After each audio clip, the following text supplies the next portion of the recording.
وہ کون سا لمحہ تھا کہ جب اپنے اندر کے تخلیق کار سے آپ کی ملاقات ہوئی؟ میں اگر اپنی ذاتی زندگی کو پیچھے مڑ کر دیکھوں تو میں اسکول کے زمانے میں تھا. مجھے محسوس ہوا کہ مجھے تنہائی اچھی لگنے لگی ہے. میں دوستوں میں بیٹھنا مجھے تھوڑا بیزاری کا احساس ہونے لگا. اپنے آپ کو علیحدہ محسوس کرنے لگا. کوئی ایسی مجھے لگا کہ کوئی چیز ہے جو مجھ سے تنہائی میں غور و فکر کا مطالبہ کرتی ہے. سر، آپ نے اپنے ایک مضمون میں لکھا تھا ادب کے بارے میں کہ ادب حقیقی زندگی کو باریک بینی سے دیکھنے کا نام ہے. میں یہ مانتا ہوں کہ جو ادب لکھنا ہے یہ زندگی کو باریک بینی سے دیکھنا ہے، اور باریک بینی سے دیکھنے کے لیے ادیب کے پاس ایک آنکھ ہونی چاہیے، یا آنکھ ہوتی ہے جو ہماری ان دو آنکھوں سے بالکل ایک الگ ہوتی ہے، جس کو آپ تخیل کی ایک آنکھ کہتے ہیں. آپ نے ان دونوں کے درمیان تخلیق میں اور تنقید میں توازن کو کس طرح سے برقرار رکھا؟ سماج میں عقل کا خوف موجود ہے، اس لیے آپ دیکھتے ہیں کہ ہمارے بہت سے تخلیق کا عقل کی بہت مذمت کرتے ہیں. اور میں ایسی تنقید ماننے میں مجھے تأمل ہوتا ہے کہ جو محض ایک فن کے تکنیکی مطالعہ تو کرے، لیکن وہ فن جو حقیقی زندگی کے ساتھ اور حقیقی انسانوں کے تمام سوالات، ان کے ایگزسٹینشیل کویسچنز، ان کے پولیٹیکل کویسچنز، ان کے ایموشنل کویسچنز، ان کے سائیکولوجیکل کویسچنز، اگر ان سے وہ تنقید ایک طرح سے نہیں تعلق رکھتی، ان کو نہیں، تو وہ تنقید نہیں ہے. تو طالب علم اس لیے تنقید سے بیزار ہیں کہ اس میں اساتذہ کا اور خاص طرح کی کتابوں کا کردار ہے. منٹو کے بارے میں بھی ایک روایتی لوگوں کی رائے پائی جاتی ہے کہ ایک فحش نگار ہیں. آپ کیا سمجھتے ہیں؟ ایک تو منٹو کے بارے میں آپ کی کیا رائے ہے، اور دوسرا کیا ادب اور جو اخلاقی جہت ہیں یہ دونوں لازم و ملزوم چیزیں ہیں؟ جن اخلاق کے دعوے عام طور پر کیے جاتے ہیں، منٹو ان دعووں کے پیچھے جو سچائی موجود ہے، بالکل، جو بڑی موسیقی خیز سچائی موجود ہے اور جو تضاد موجود ہے، وہ سامنے لاتے ہیں. بالکل سر، استعماریت کا بھی ایک اثر ہے ہمارے لٹریچر پہ، اردو لٹریچر پہ. جب انگریز آئے اور انہوں نے ایک سویلائزنگ مشن شروع کیا اور انہوں نے کہا جی ہم تہذیب سکھائیں گے، چونکہ آپ کے پاس تہذیب نہیں ہے، آپ تہذیب سے محروم ہیں، اور ہمارے پاس بہت بڑی اور ایک یونیورسل تہذیب ہے، تو وہ آپ کو دیں گے. آج بھی ہم بہت سے کلونیل سٹرکچر کے اندر موجود ہیں. ہماری نفسیات پر بہت سے اس کے اثرات ہیں، ہمارے جو ڈسکشنز ہیں، ہمارے جو ڈسکورسز ہیں، ہماری جو ڈسکرسو اسپیس ہے، وہ بہت زیادہ اس کلونیل سٹرکچر کے زیر اثر ہے. آپ یہ کہتے ہیں کہ روزانہ اخبار میں پڑھتے ہیں کہ ہم نے IMF سے یہ کہا ہے کہ آپ ہمیں یہ رعایت دے دیں، جی بالکل، آپ ہمیں پیٹرول کی قیمت بڑھانے کی یہ اجازت دے دیں، یہ دے دیں. اس وقت ہمارا سر شرم سے جھک جاتا ہے. سر، شعری ادب کی اگر بات کی جائے تو آپ نے ایک تو مجید امجد کا انتخاب کیا، جھنگ سے تعلق ہے ان کا، اور دوسرا میرا جی کا انتخاب کیا. ایک تو یہ سوال ہے کہ اس کی کیا وجہ تھی؟ مجھے زیادہ وہ کرتے ہیں، مثلا میرا جی کو بہت برا بھلا کہا جاتا تھا کہ یہ مطلب ایسا شخص ہے جو بالکل صاف نہیں رہتا، جس میں بہت جنسی کاجروی ہے، جو ایک مطلب بہت میلا کچیلا، بہت، اور خود منٹو جیسے آدمی نے.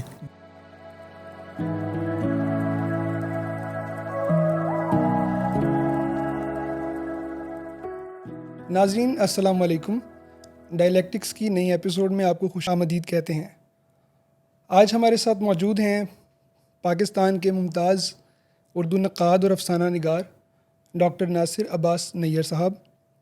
آپ کو تنقید نگاری میں نئے پن کا موجد قرار دینا غلط نہ ہوگا.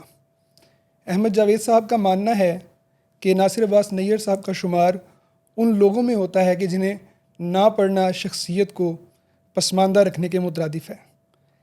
ایک لکھاری اور نقاد ہونے کے ساتھ ساتھ آپ ایک استاد بھی ہیں جنہوں نے نوجوان نسل کو نئے زاویوں سے سوچنے کا ہنر بخشا. سر، ویری وارم ویلکم. جی بہت شکریہ منظور صاحب.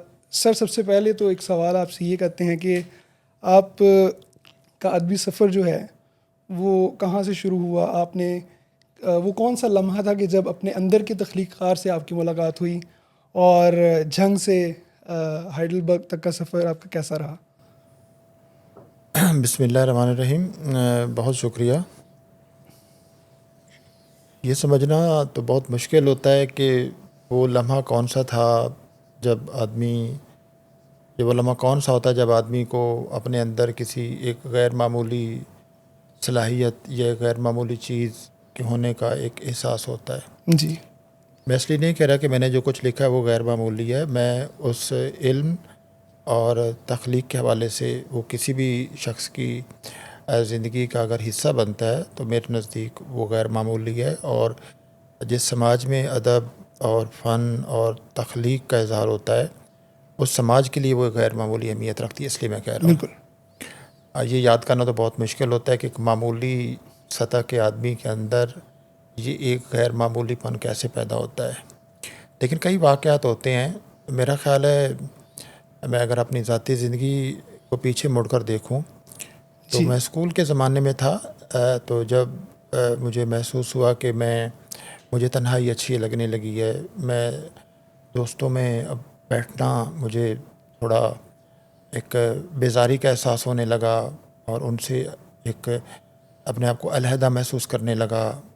کوئی ایسی مجھے لگا کہ کوئی چیز ہے جو مجھ سے تنہائی میں غور و فکر کا مطالبہ کرتی ہے، اور اسی دوران پھر میں نے ڈائری لکھنا شروع کی۔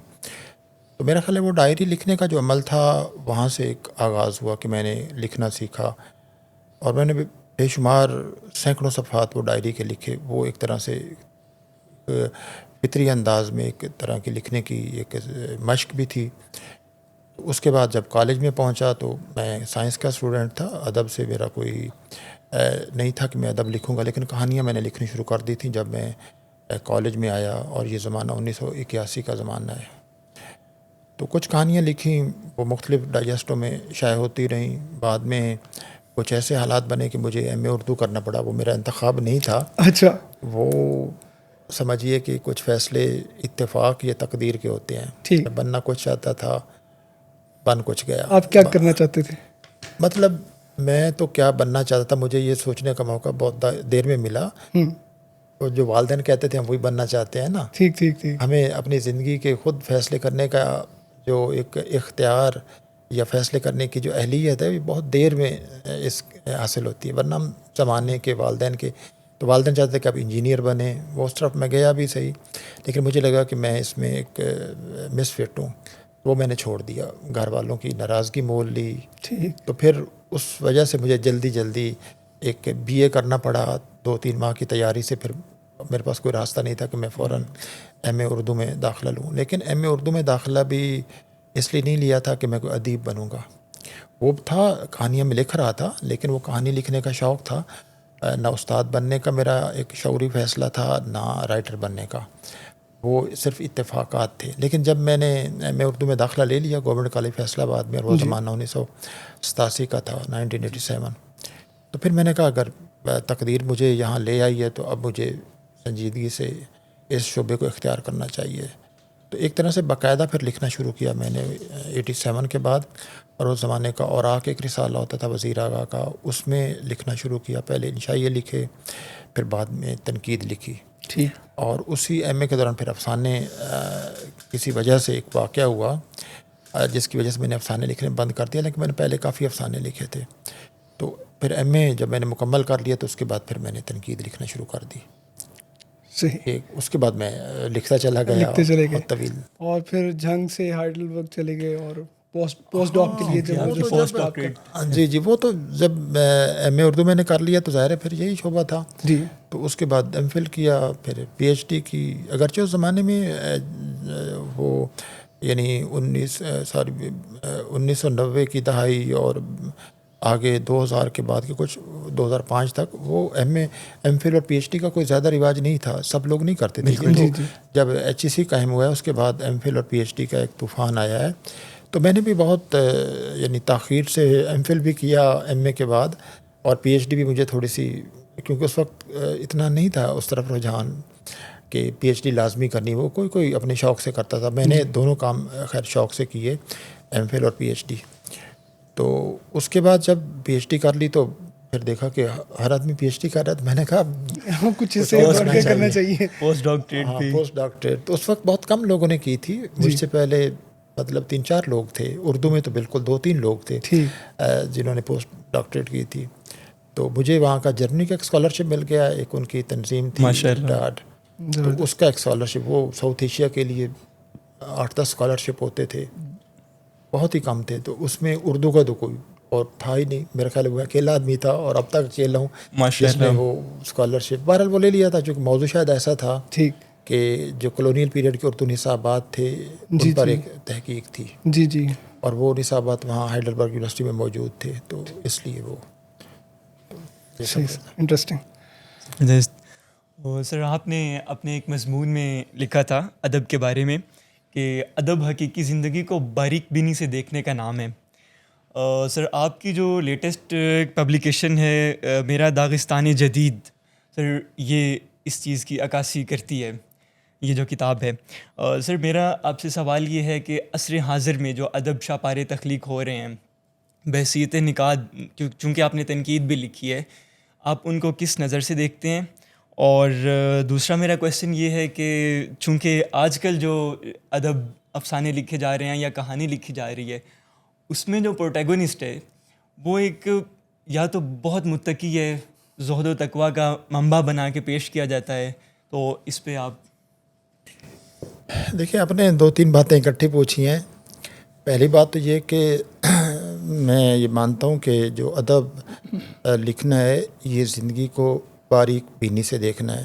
بالکل. اور باریک بینی سے دیکھنے کے لیے ادیب کے پاس ایک آنکھ ہونی چاہیے، یا آنکھ ہوتی ہے جو ہماری ان 2 آنکھوں سے بالکل ایک الگ ہوتی بالکل. ہے، بصیرت جس کو آپ تخیل کی ایک آنکھ کہتے ہیں. لیکن تخیل کو بھی لوگ بہت ایک سطحی نظر سے دیکھتے ہیں. تخیل ایک بہت ہی غیر معمولی انسان کے اندر صلاحیت ہے جس کو آپ چشم باطن کہتے ہیں. جو چشم باطن کا دوسرا نام ایک تخیل ہے. تخیل ذرا سیکولر لفظ ہے، چشم باطن ایک ذرا مذہبی اس کی کونوٹیشن بن جاتی ہے صوفیاء کے ٹرم میں. ہاں، لیکن وہ چشم باطن ہی ہے. جی جی. اب باطن میں چشم باطن بہت وسیع ایک ہے چیز، باطن کی جو اسپیس ہے وہ ایک بہت ہی ان لمیٹڈ ایک اسپیس ہے. تو گویا اس دنیا کو، جو باہر کی دنیا، اس کو اپنے اندر کی اس دنیا میں لے جانا اور پھر اس چشم باطن سے اس کے مرکز میں رکھ کر دیکھنا. اور اسی سے ہم یہ اندازہ بھی لگا سکتے ہیں کہ ہمارا جو معاصر ادب ہے لکھا جا رہا ہے وہ کتنا اس تخیل یا اس چشم باطن کے نتیجے میں وجود میں آ رہا ہے، اور کتنا کچھ ہے جو محض جو دوسروں کا لکھا ہوا ہے وہ اس کی محض ایک باز گشت ہے، اور باز گشت بھی پوری باز گشت ہے. جی. وہ ہر زمانے میں ہوتا ہے کہ 2-3 قسم کے لکھنے والے ہوتے ہیں. بالکل. کچھ وہ ہوتے ہیں جن کے پاس لکھنے کی ایک مہارت ہوتی ہے، ان کو جملہ لکھنا آتا ہے، ان کو مصرع لکھنا آتا ہے، ان کے اندر ایک فطری شاعر ہے تو فطری ایک آہنگ کا احساس ہوتا ہے، ان کو عروض کا بھی پتہ ہوتا ہے. وہ فنی طور پر بالکل ایک اچھی شاعری تخلیق کر لیتے ہیں، لیکن ان کے اندر آپ سمجھیے کہ چشم باطن نہیں ہوتی. انہوں نے جو پہلے سے موجود مضامین، خیالات ہوتے ہیں، بس انہی کو بانداز دیگر وہ پیش کر دیتے ہیں. تو وہ ایک طرح سے تخلیق نہیں ہوتا، وہ تو ایک طرح کا ایک امیٹیشن، ہاں، ایک دوسروں کی باز گشت ہے، اس میں آپ خود شامل نہیں ہیں.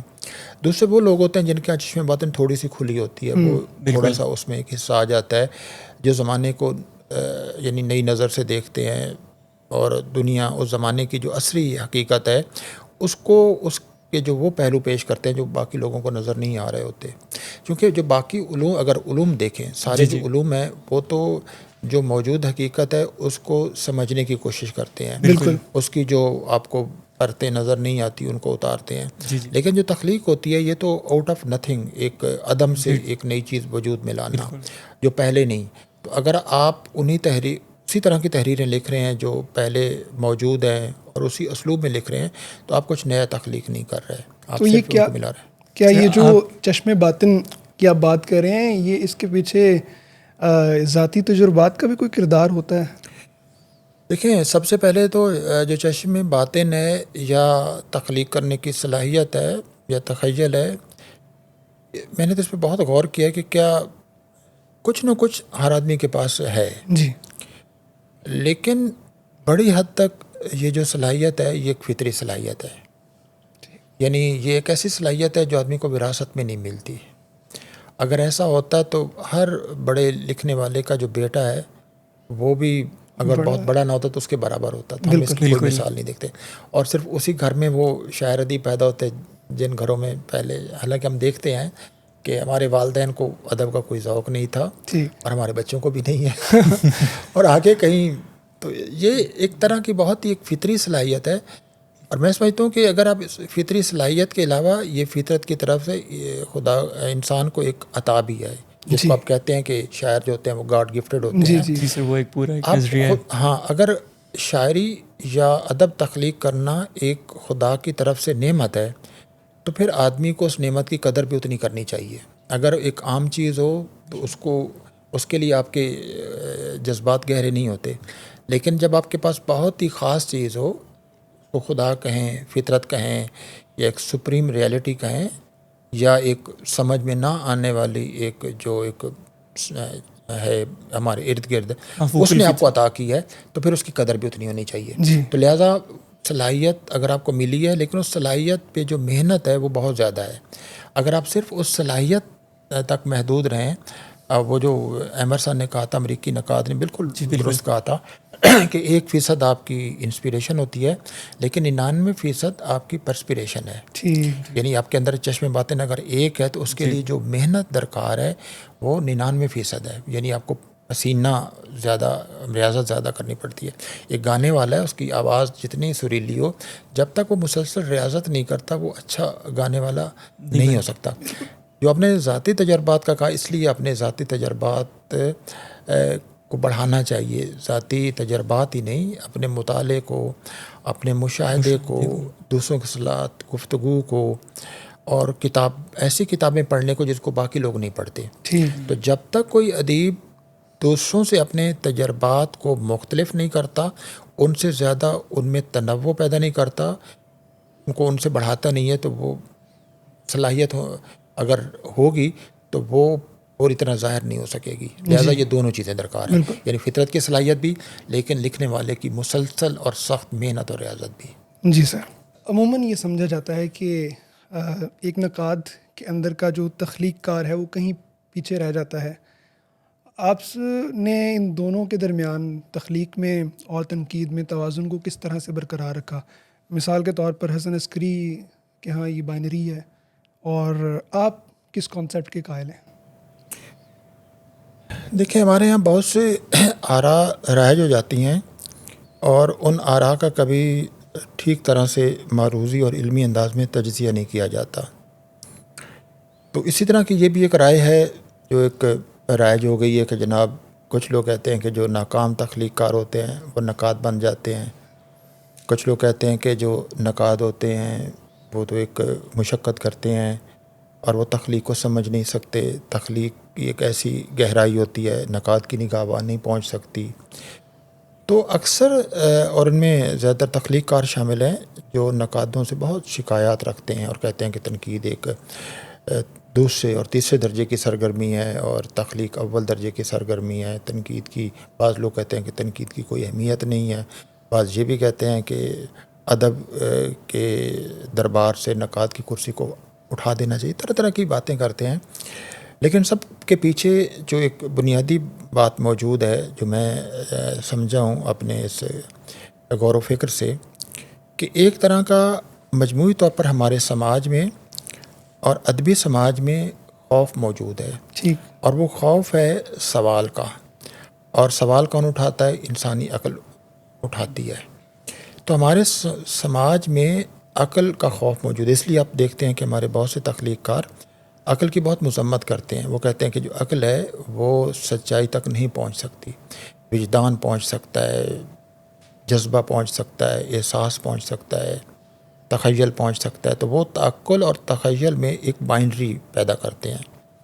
اب میرا خیال ہے اگر کسی آدمی نے اس زمانے میں ژاک ڈیریڈا کو پڑھا ہے اور اس کا جو بائنڈری کو جس طرح اس نے ڈیکنسٹرکٹ کیا اس کو سمجھا ہے، لیکن ژاک ڈیریڈا سے پہلے بھی بہت سے لوگ آئے ہیں، جیسے ابو نصر الفارابی تھا، اس نے یہ، اور اس طرح شہاب الدین سہروردی تھے، یعنی خود ہمارے جو مسلمانوں کی روایت ہے اس میں بھی یہ جو تعقل اور تخیل کی بائنڈری ہے اس کے خلاف باتیں ملتی ہیں. ایک آدمی کے اندر یہ دونوں صلاحیتیں موجود ہیں، اور ظاہر ان کے درجے الگ الگ ہو سکتے ہیں، لیکن یہ دونوں موجود ہوتی ہیں اور ان کے درمیان کوئی تضاد نہیں ہے. اس لیے کہ جس حقیقت کو سمجھنا ان دونوں صلاحیتوں کا ہدف ہے، وہ حقیقت اتنی تہدار اور اتنی پیچیدہ اور اتنی اس کی لیئرز ہیں کہ ان دونوں کو مل کے کام کرنا پڑتا ہے. تو لہذا شاعری ہو، فکشن ہو، اس میں تخیل اور تعقل دونوں موجود ہوتے ہیں. اسی طرح جب تنقید لکھی جاتی ہے تو اس کے اندر بھی تعقل اور تخیل دونوں موجود ہوتے ہیں، لیکن ان کا جو تناسب ہوتا ہے آپ یہ کہہ سکتے ہیں کہ وہ ایک الگ الگ ہوتا ہے. تو میں ڈیریڈا کی بات کر رہا تھا، اس نے جس طرح یہ وضاحت کی کہ جب بھی آپ کوئی بائنڈری قائم کرتے ہیں تو ہوتا کیا ہے، یعنی جب آپ کہتے ہیں کہ تخلیق اور تنقید دونوں ایک دوسرے سے مختلف ہیں، ٹھیک ہے، یہ سمجھ آتی ہے. ہم تحریریں پڑھتے ہیں تو وہاں پتہ بھی چل جاتا ہے کہ یہ ایک تنقیدی مضمون ہے، یہ ایک فکشن کا ایک ٹکڑا ہے، اور یہ نظم ہے، یہ ایک غزل ہے، وہ ہمیں فرق سمجھ آ جاتا ہے. جی بالکل. لیکن جب آپ کہتے ہیں کہ یہ مختلف ہیں اور ہم ایک کو دوسرے کی مدد سے پہچانتے ہیں، تو آپ ان کے اندر ایک درجہ بندی قائم کر لیتے ہیں. تمام جو بائنڈریز ہوتی ہیں آغاز اپنا وہ فرق سے کرتی ہیں، لیکن آگے چل کر ایک ہائرارکی پیدا کرتی ہیں، ایک کو بڑا قرار دیتے، ایک چھوٹا. تو جیسے یہ بائنڈری میں یہ چیز داخل ہوتی ہے تو ایک پاور کا عمل دخل بڑھ ہو جاتا ہے. تو آپ ایک چیز کو بڑا کہتے ہیں، دوسری کو چھوٹا کہتے ہیں. جس کو بڑا کہتے ہیں تو ایک طرح سے اس کے ساتھ طاقت وابستہ کر دیتے ہیں، اور جو اس گروپ میں شامل ہوتے ہیں آپ ان کو ایک طاقت دے دیتے ہیں، ایک سوشل پاور دے دیتے ہیں، پریسٹیج کی پاور دیتے ہیں، اور دوسروں کو گرا دیتے ہیں. تو ہمارے ہاں یہ ہوا کہ اس بائنڈری کے نتیجے میں عقل اور عقل کی بنیاد پر پیدا ہونے والے علوم اور عقل کی بنیاد پر پیدا ہونے والی تنقید کو ایک برا بھلا کہا جاتا ہے، اور اس کے مقابل جو دوسری چیز ہے اس کی توقیر کی جاتی ہے. اور یہ جبر بائنڈری کا ہے، تو بائنڈری کا جبر چونکہ داخلی ہوتا ہے لوگوں کو فوراً محسوس نہیں ہوتا، لیکن اس کے اثرات بہت گہرے ہوتے ہیں. تو ہمارے یہاں جب یہ کہتے ہیں کہ تنقید اور تخلیق میں یہ فرق ہے، تو دراصل ایک طرح سے جو تنقید ایک عقلی صلاحیت ہے جو سوال کرتی ہے، وہ تو مطلب تنقید تو کہے گی، مثلا کہ آدمی کہتا ہے کہ غالب بڑا شاعر ہے، تو تنقید کا پہلا سوال ہوتا ہے کہ آپ پہلے بڑے شاعر ہونے کی وضاحت کیجیے، ڈیفینیشن کیا ہے، اس کنسیپٹ کی وضاحت کیجیے کہ بڑا شاعر کون ہوتا ہے. بڑا شاعر موضوع سے بنتا ہے یا اسلوب سے بنتا ہے، ٹھیک، اور کون سا اسلوب بڑا ہوتا ہے اور کون سا چھوٹا ہوتا ہے، آپ کس کی بنیاد پر طے کریں گے. تو وہ سوال در سوال اٹھاتا چلا جاتا ہے، اور وہ اور ان سوالات کا کوئی انت نہیں ہوتا. اب چونکہ تنقید یہ بہت بنیادی بیسک سوال اٹھاتی ہے، تنقید تو یہ بھی سوال اٹھاتی ہے کہ اگر کسی شاعر کے ہاں جو معنی پیدا ہوتے ہیں، معنی پیدا کہاں سے ہوتے ہیں؟ آپ کہتے ہیں معنی الہام ہوتے ہیں، تو وہ تو الہام اس سرچشمے کے اتھینٹک ہونے پہ بھی سوال اٹھائے گی. تو یہ جو تنقید اور یہ جو عقل کا خوف ہے وہ ایک طرح سے تنقید کی مذمت میں آیا ہے، اور اس نے ہمارے ادبی سماج کو اور ہمارے عمومی سماج کو بہت میں سمجھتا ہوں نقصان پہنچایا ہے. تو تنقید کا خوف نہیں ہونا چاہیے، اس لیے کہ جو تنقید کے سوالات ہیں یہ دراصل تخلیق کو گہرائی میں سمجھنے کی ایک کوشش کے سوا کچھ نہیں ہے، اور ہمیں جو ایک اسٹیریوٹائپ آرا ایک رائج ہو جاتی ہیں ان کے جبر سے ایک بچانے کا ایک کردار ادا کرتے ہیں. بالکل تنقید کے سوالات. سر آپ کے بارے میں تو آپ کے ایک شاگرد رشید میں کہوں گا، انہوں نے تو کہہ رکھا ہے کہ آپ نے جامعات کی تنگنائی سے تنقید کے موضوع کو نکال کر سماج کے بڑے کینوس پہ متعارف کروا دیا ہے. تو حالانکہ عمومی طور پہ ہمارے ہاں یہ تھا کہ ایک دل برداشتہ ہونے کا ایلیمنٹ ہے، تو یہ چونکہ آپ ایک تنقید نگار رہے ہیں. اس کی ایک وجہ یہ کہ جہاں تک میں تنقید کو سمجھاؤں، ظاہر ہو سکتا ہے یہ درست نہ ہو، میں یہ مانتا ہوں کہ جو کچھ میں نے تنقیدی طور پر کہا ہے اس پہ بھی سوال قائم کیے جا سکتے ہیں، اور میں یہ بالکل ان سب کو میں نہ بھی دوں تو ان کا حق ہے کہ وہ اس پہ سوال اٹھا سکتے ہیں. لیکن جو تنقید پہلے ایک مثلا جو فارملسٹ کرٹیسزم ہے یا محض ایک تاریخی اور سماجی تنقید ہے، تو میں تو ان کو اس سے آگے جا کے دیکھتا ہوں. اور ادب جس سماج میں لکھا جاتا ہے اور ادب جس زمانے میں لکھا جاتا ہے اور جس ادبی روایت کے اندر لکھا جاتا ہے، تو میں تو کئی اطراف سے کسی ادب پارے کے مطالعے کا ایک قائل ہوں، اور میں ایسی تنقید ماننے میں مجھے تأمل ہوتا ہے کہ جو محض ایک فن کے جو ایک تکنیکی مطالعہ تو کرے، لیکن وہ فن جو حقیقی زندگی کے ساتھ اور حقیقی انسانوں کے تمام سوالات، ان کے ایگزسٹینشیل کویسچنز، ان کے پولیٹیکل کویسچنز، ان کے ایموشنل کویسچنز، ان کے سائیکولوجیکل کویسچنز، اگر ان سے وہ تنقید ایک طرح سے نہیں تعلق رکھتی، ان کو نہیں، تو وہ تنقید نہیں ہے. تو اس لیے تو ہماری جامعات میں زیادہ تر وہ تنقید ہوتی ہے جو صرف یہ بتاتی ہے اچھا جی میر بہت بڑے شاعر ہیں، مان لیے میر عشق کے شاعر ہیں، مان لیے عشق مجازی اور حقیقی ہوتا ہے. تو ہم یہ سوال اٹھاتے ہیں کہ یہ جو مجازی اور حقیقی کی آپ نے یہ کہاں سے اختراعیں نکالی ہوئی اس ہیں. کی کیا جسٹیفیکیشن کیا ہے؟ سر عمومی طور پہ جو ہماری جامعات کی آپ نے بات کی تو وہاں پہ بھی جو طلباء ہیں وہ بڑے بیزار ہوتے ہیں تنقید پڑھنے سے، تو رجحان کم ہے. دیکھیے ایک تو یہ اس کی کہ کیا وجہ؟ دیکھیں آخر ظاہر ہے نوجوان اگر کسی چیز سے بیزار ہوتے ہیں تو دو وجہ سے ہوتے ہیں، یا تو انہیں بیزار کیا جاتا ہے، وہ دوسروں سے سنتے ہیں، جی اپنے اساتذہ سے سنتے ہیں. کیونکہ ہمارے یونیورسٹیوں کے مجھے بالکل کہنے میں کوئی عار نہیں ہے کہ ہماری یونیورسٹیوں کے اساتذہ تنقید کی بہت مخالفت کرتے ہیں اور کلاس میں مخالفت کرتے ہیں، جن سے بچے ایک اثر قبول کرتے ہیں. ایک تو یہ وجہ، اور دوسرا یہ کہ ان کو وہ جو کتابیں خود کچھ پڑھتے ہیں جو پرانی تنقید کی، وہ بھی انہیں بیزار کرتی ہیں. یہ دونوں چیزیں ہیں، یعنی اساتذہ بھی بیزار کرتے ہیں اور کچھ پرانی جو تنقید کی کتابیں لکھی گئی ہیں جو روایت کی طرف آپ میکان کی قسم کی لکھی گئی ہیں. روایت کی طرف اشارہ تو نہیں ہے؟ نہیں، روایت تو ایک بڑی چیز ہے، روایت تو میں اس کو ایک بالکل اور اس سے الگ، لیکن ایک آپ یوں سمجھیے جو روایتی انداز میں، روایتی اسٹیریوٹیپیکل انداز میں جو لکھی گئی کتابیں ہیں، اگر وہ طالب علم پڑھیں گے ان کو اس میں سے کچھ نہیں ملتا، جاذبیت نظر ہی نہیں. تو وہ تنقید جو ان کے خیال کو مہمیز کرے، اگر 4 سطریں بھی پڑھیں تو طالب علم اپنے آپ کو سوچنے پر مجبور کریں. اور جو اس سے پہلے اس شاعر کے بارے میں، ادیب کے بارے میں، یا کسی سوال کے بارے میں جو آراء تھیں، اگر ان کو وہ تبدیل ہوتا ہو، شیٹر ہوتا ہو محسوس کریں، پھر تو وہ خود بخود تنقید کی طرف آئیں گے. تو طالب علم اس لیے تنقید سے بیزار ہیں کہ اس میں اساتذہ کا اور خاص طرح کی کتابوں کا کردار ہے. ٹھیک. سر اگر افسانہ نگاری کی بات کی جائے تو آپ ایک قداور شخصیت ہیں. آپ نے پوسٹ کلونیل لٹریچر پہ بھی بہت کام کیا ہے. میرا یہاں پہ سوال جو ہے وہ منٹو سے ریلیٹڈ ہے کہ منٹو کے بارے میں بھی ایک روایتی لوگوں کی رائے پائی جاتی ہے کہ ایک فحش نگار ہیں. آپ کیا سمجھتے ہیں؟ ایک تو منٹو کے بارے میں آپ کی کیا رائے ہے، اور دوسرا کیا ادب اور جو اخلاقی جہت ہیں یہ دونوں لازم و ملزوم چیزیں ہیں؟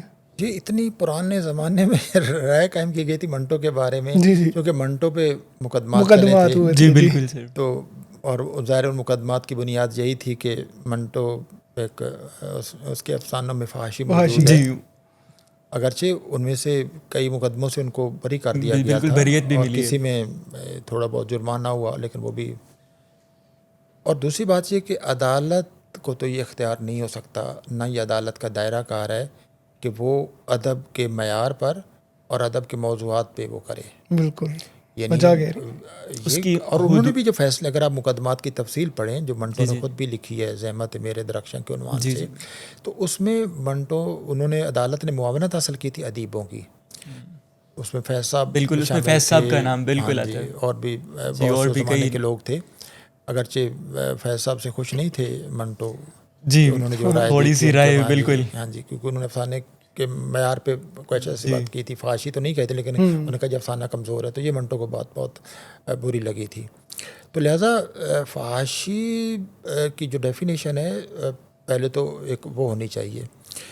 دیکھیں فحاشی تو دنیا میں موجود ہے، کچھ چیزیں واقعی ایک فحش ہوتی ہیں، لیکن اس کو فحش بنانے میں ایک تو کنٹیکسٹ کا بہت کردار ہوتا ہے کہ ایک ننگا بدن ہے، آپ بہت سے میوزیم میں جاتے ہیں، ان میں آپ کو ننگی تصویریں نظر آتی ہیں، بالکل ایک آرٹ کا، بالکل، تو ان کو فحاشی نہیں کہا جا سکتا. ٹھیک ہے، حالانکہ بالکل وہ نیوڈ پینٹنگز ہیں. تو اس میں تو یہ دیکھا گیا ہے کہ اگر جو سبجیکٹ ہے جس کو پینٹ کیسے کیا گیا ہے اور کس مقصد کے لیے پینٹ کیا گیا، اس سے مقصد ایک ایستھیٹکس کریٹ کرنا ہے اور اس سے یا انسانی جسم کا جو ایک جمال ہے اس کو نمایاں کرنا ہے، ہاں وہ کس یعنی کنٹیکسٹ اور کس پرسپیکٹو میں ہے. تو اسی طرح ادب میں جب اس طرح کے مناظر ہوتے ہیں جیسے منٹو کے ہاں ہے، وہ جیسے ٹھنڈا گوشت میں ہے یا کھول دو میں ہے، جن پہ مقدمات چلے تھے، تو ان میں اگر آپ ان کو دیکھیں تو وہ افسانے کی جو کہانی چل رہی ہے اس کہانی کا ایک لازمی حصہ کے طور پر آئے ہیں، اس سے ہٹ کر ان کی کوئی اہمیت نہیں ہے. بالکل. اب دوسرا یہ ہوتا ہے کہ فحاشی کی تعریف میں عام طور پر کہا جاتا ہے کہ اس کا اثر ذہن پر کیا ہوگا. اب ظاہر ہے ادب کے پڑھنے والے کئی طرح کے ہوتے ہیں. اگر ایک نوجوان ایک نوبچہ ہے تو وہ تو صرف تصویر سے نہیں، وہ تو کسی نیچرل منظر سے بھی دیکھ کر اس کو ایک فوج خیال آ سکتا ہے. Exactly, no doubt. مطلب وہ کسی بھی چیز کو دیکھ کر اکسا سکتی ہے. اب ہماری گلیوں میں آپ دیکھتے ہیں کہ جو جانور ہوتے ہیں اس سے زیادہ کوئی فحاشی کے مناظر ہوتے ہیں کتنے. تو اس پہ اب لیکن اب فحاشی کا نہیں، تو اگر کسی نے اس سے تو ذہنی اختراع کے طور پہ تو ادب جو ہوتا ہے، ادب تو بہت ہی جرت کے ساتھ زندگی کی جو سچائیاں ہیں اور کڑی سچائیاں اور جن سچائیوں پر پردے ڈال دی جاتے ہیں. من تو یہی کہتا تھا، میں تو یہ بات نہیں کہتا، آئینہ دکھانا پہلے سے موجود ہے. جی تو میں تو وہی پیش کرتا ہوں نا. اگرچہ میں سمجھتا ہوں کہ رائٹر کا کام اس سے کہیں آگے ہوتا ہے. یعنی رائٹر کا کام صرف وہ نہیں ہے کہ جو آلریڈی موجود ہے صرف اس کو منکشف کرنا. رائٹر کا کام یہ ہے کہ بالکل ایک نئی چیزوں کو بھی سماج میں ایک لانا. دوسرا یہ کہ ادب کے لیے جو استھیٹکس اور ٹروتھ یہ زیادہ اہمیت کی حامل ہوتی ہیں. کوئی ادب پارہ ویسے بنیادی طور پر اخلاق سے عاری نہیں ہوتا، یا ایک اخلاقی سوال ایک لازمی طور پر ہر ادب پارے میں موجود ہوتا ہے. اور خاص طور پر فکشن جو ہے، فکشن تو اخلاقی پہلو کے بغیر ایک قدم نہیں اٹھا سکتا. لیکن کون سا اخلاقی سوال، مطلب ایک تو اخلاقیات کے بہت سے اصول جو ہوتے ہیں وہ ریلیٹیو ہوتے ہیں. ایگزیکٹلی. ایک سماج کے لیے کچھ اخلاقی اصول ہیں، دوسرے سماج کے لیے سبجیکٹیو ریالٹی ہے. کیونکہ آپ کے جو اخلاقی اصول آپ کے مذہب سے آ رہے ہیں، آپ کی روایت سے آ رہے ہیں. تو مختلف دنیا کے معاشرے کے لوگ مختلف مذہب، ایک چیز جو ہمارے لیے اخلاقی طور پر ایک ناپسندیدہ ہے کسی دوسرے معاشرے کے لیے ممکن ہے کہ نارمل ہے. بالکل اس کو وہ برا نہ سمجھتے ہوں. اور دوسرا یہ کہ اخلاقی اصولوں کا تعلق ایک اس خاص صورتحال سے بھی ہوتا ہے. ایک جگہ جیسے کسی کا قتل کرنا بہت ایک سب سے بڑا جرم ہے، لیکن جب جنگ کی حالت ہوتی ہے تو وہ جو قتل ہے وہ ایک بہادری اور اس کو ایک کیا جاتا ہے، جرت کا نشانی ہے. ہاں. تو اخلاقی بہت سے اصولوں کو تو فن پارہ جو ہوتا ہے وہ اخلاقی اصولوں کو تو سامنے رکھتا ہے، لیکن وہ اخلاقی اصولوں کی بنیادوں کو بھی پروب کرتا ہے. یہ بڑا آپ جتنا بڑا آپ فکشن دیکھ لیں تو اس میں آپ یہی دیکھیں گے کہ وہ اخلاقی اصولوں کو تو سامنے رکھے گا، لیکن اخلاقی اصولوں کی جڑوں تک پہنچے گا، ان کی بنیادوں تک پہنچے گا اور ان بنیادوں کو کھود کر دکھائے گا. ہو سکتا ہے وہ بنیادیں مضبوط ہوں اور ہو سکتا ہے وہ بنیادیں کھوکھلی ہوں. تو لہٰذا منٹو کے یہاں بھی اخلاقی اصول تو موجود ہیں، لیکن جو باہر ہمارے عام طور پر جن اخلاقی اصولوں کا ہم عام طور پر ذکر کرتے ہیں لیکن جن پہ عمل کبھی نہیں کرتے، قول و فعل میں تضاد مطلب وہ دکھاتے ہیں. تو لہٰذا یہ کہنا کہ منٹو کے یہاں اخلاق کا کوئی نہیں ہے، اخلاق موجود ہے، لیکن آپ جو سمجھیے کہ جو جن اخلاق کے دعوے عام طور پر کیے جاتے ہیں، منٹو ان دعووں کے پیچھے جو سچائی موجود ہے، بالکل جو بڑی موسیقی خیز سچائی موجود ہے اور جو تضاد موجود ہے وہ سامنے لاتا ہے. بالکل سر منٹو کی چونکہ بات ہو رہی ہے تو استعماریت کا بھی ایک اثر ہے ہمارے لٹریچر پہ، اردو لٹریچر پہ، تو اس پہ آپ نے کا کافی کام بھی ہے. تو اس کے بارے میں کوئی آپ کس طرح اس نے ہمارے لٹریچر کو متاثر کیا ہے؟ دیکھیں یہ تو بہت ہی بڑا اور پھیلا ہوا موضوع ہے. ہمارا سارا جو جدید ادب ہے تو وہ تو اسی زمانے میں پیدا ہوا جو استعماریت کا زمانہ ہے. بالکل. تو میری تو ایک پوری کتاب ہے اردو ادب کی تشکیل جدید، اس کا نام بھی اسی رکھا گیا کہ جو جدید ادب اردو میں پیدا ہوا ہے وہ استعماری عہد میں پیدا ہونا شروع ہوا، جس کو ہم جدید شاعری کہتے ہیں، جدید فکشن کہتے ہیں اور جدید تنقید کہتے ہیں، یا باقی جو جدید اصناف ہیں وہ ساری کی ساری 19ویں صدی کے آخر میں کلونیل پیریڈ میں پیدا ہوئیں. لیکن اہم بات یہ کہ یہ استعماری اثرات کس قسم کے ہیں. تو میں تو مختصر یہ بتا سکتا ہوں کہ اردو ادب پر جو استعماریت کے اثرات ہیں وہ کئی طرح کے ہیں. ایک کچھ تو وہ ہیں جس میں استعماریت کی حمایت بھی کی گئی ہے. ہمارے بہت سے ادیب تھے جنہوں نے جب انگریز آئے اور انہوں نے ایک سویلائزنگ مشن شروع کیا اور انہوں نے کہا جی ہم تہذیب سکھائیں گے، چونکہ آپ کے پاس تہذیب نہیں ہے، آپ تہذیب سے محروم ہیں، اور ہمارے پاس بہت بڑی اور ایک یونیورسل تہذیب ہے تو وہ آپ کو دیں گے. تو اس کے لیے انہوں نے ایک نیا ادب بھی پیدا کیا، نئی اصناف لائے، نیا لباس لائے، کھانے پینے کے بے شمار چیزیں لائے. بالکل وہ ایک ہولسٹک. ہاں تو وہ ایک تو وہ اثرات تھے جس میں مطلب اس کو قبول کیا گیا. بالکل. اس تہذیب آموز بیانیے کی تقلید کی گئی.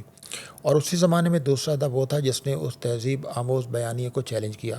جس طرح ہمارے 19ویں صدی میں اکبر کی مثال ہے کہ اکبر نے بہت سخت تنقید کی ہے اور استعماریت کے جو نفسیاتی اثرات تھے ان کا بہت ایک گہرا تجزیہ کیا ہے.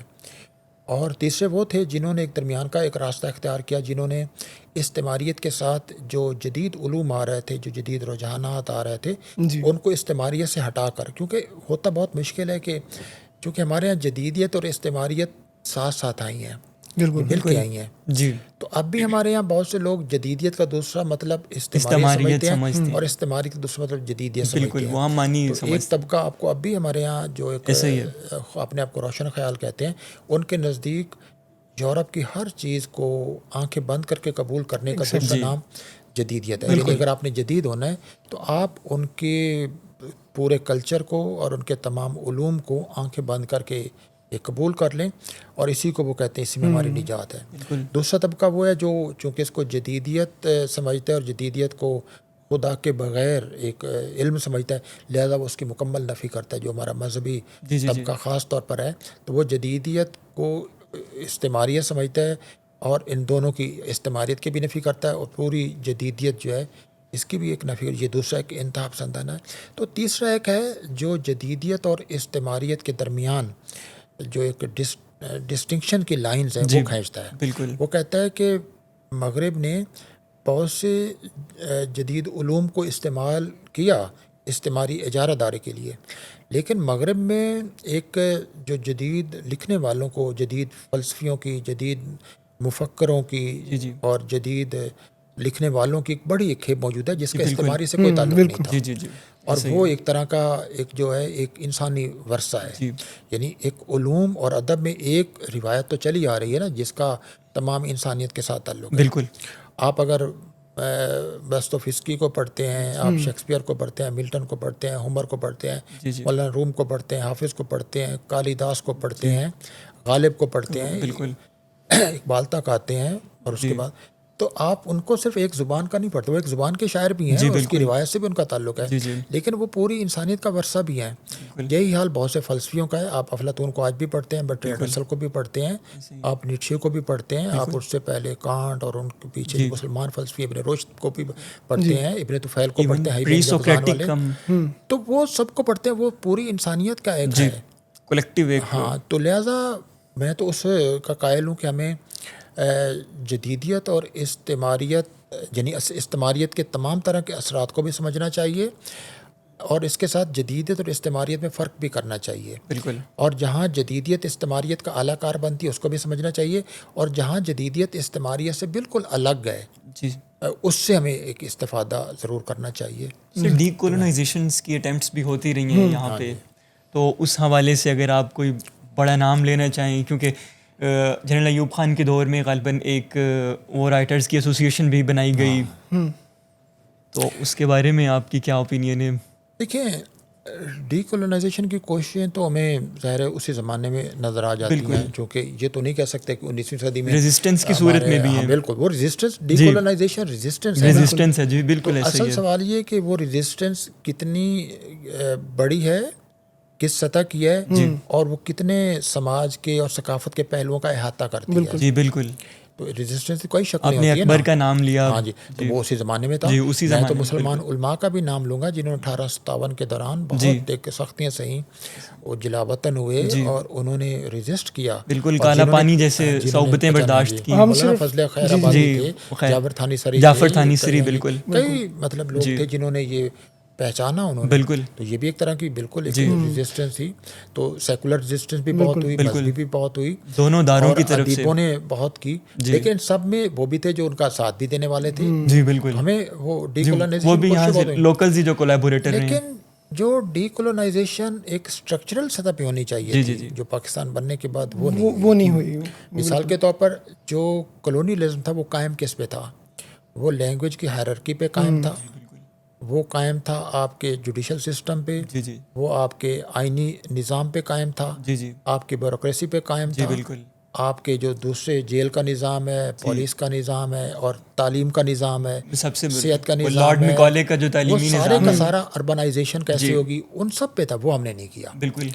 ہمارے یہاں جتنی بھی ڈی کولونائزیشن کی کوششیں ہوئی ہیں وہ فکری سطح پر اور کچھ ادبی سطح پر، سول سوسائٹی کے اینڈ سے ہوتی رہی. مثلا میں کہوں اگر کلچر اور ادب اور آرٹ میں تو بہت ہوئی ہیں، بالکل، لیکن وہاں نہیں ہوئی جہاں ہونی چاہیے تھی. ٹھیک. یہ ایک ہے ہمارے یہاں مثلاً پاکستان بننے کے بعد اگر اب میں یعنی منٹو جس کا ذکر کیا ادب کا منٹو نے تو لکھنے کا آغاز ہی کیا تھا جلیانوالہ باغ پر ایک کہانی بالکل میں سیکر جو تماشا کے نام سے ایک لکھا تھا اور اس کے علاوہ 1919 کی ایک رات لکھی تھی یعنی ایک افسانہ لکھا تھا جس میں جلیانوالہ کا اور اس کے علاوہ اس کا نیا قانون سب سے بڑی اس کا ہے کہ جب 1936 کا انڈیا ایکٹ آیا تھا تو اس پہ جو ایک غضب کا افسانہ لکھا تھا نیا قانون.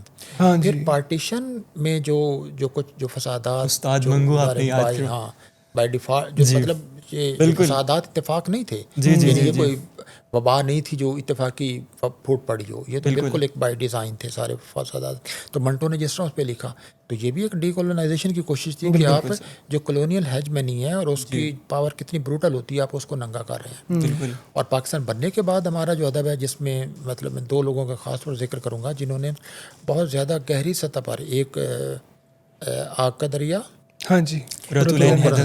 مطلب اس کا پورا ناول آپ پڑھیں تو وہ ایک طرح کی ایک ڈی کلونیل ایک پرسپیکٹو میں لکھا گیا ناول ہے. بالکل مطلب صرف میں تھوڑا سا مختصر بتاؤں گا کہ اس پورے ناول کو دیکھیں تو وہ 2500 سال کا احاطہ کرتا ہے. ٹھیک ہے. اور اس میں یہ کیا اس نے جو کلونیل پیریڈ ہے وہ اس نے چند صفحوں میں دکھایا ہے.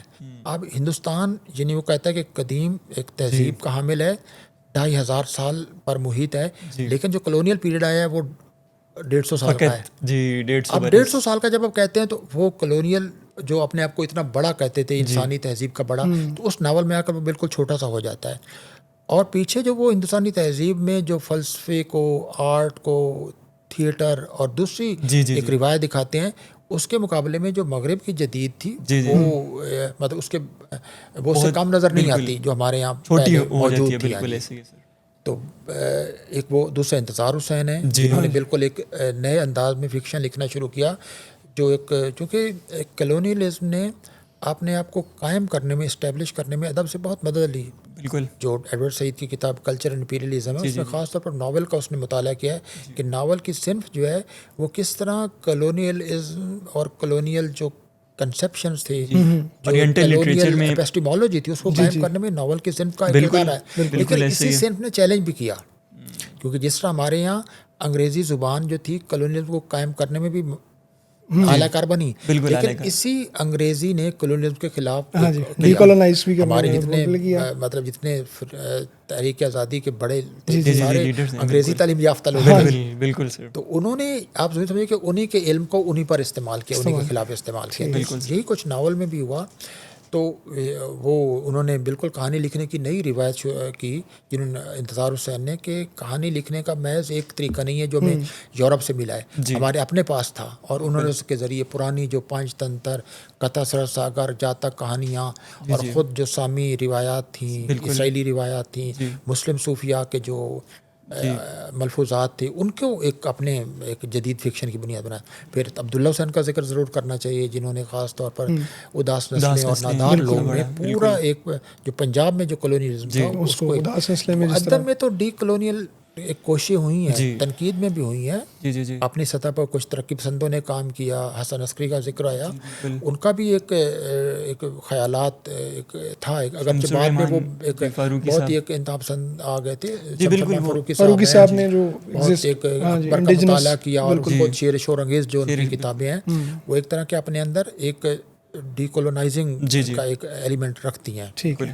تو وہ لیکن یہ درست ہے کہ یہ سب کوششیں اتنے بڑے پیمانے پر ایک ان کا اثر نہیں ہو سکا کہ ہم جو ایک کلونیل سٹرکچر تھے ان کو توڑ سکتے ایگزسٹنگ جو سسٹم تھا. اس لیے کلونیلزم کی بحث آج بھی بہت اہم ہے کہ آج بھی ہم بہت سے کلونیل سٹرکچر کے اندر موجود ہیں. ہماری نفسیات پر بہت سے اس کے اثرات ہیں. ہمارے جو ڈسکشنز ہیں ہمارے جو ڈسکورسز ہیں ہماری جو ڈسکرسو اسپیس ہے وہ بہت زیادہ اس کلونیل سٹرکچر کے زیر اثر ہے. اور اس لیے جب تک اس وقت تک رہے گی جب تک ہم مطلب اس پہ مسلسل بات نہیں کرتے. آپ یہ کہتے ہیں کہ روزانہ اخبار میں پڑھتے ہیں کہ ہم نے IMF سے یہ کہا ہے کہ آپ ہمیں یہ رعایت دے دیں. بالکل. آپ ہمیں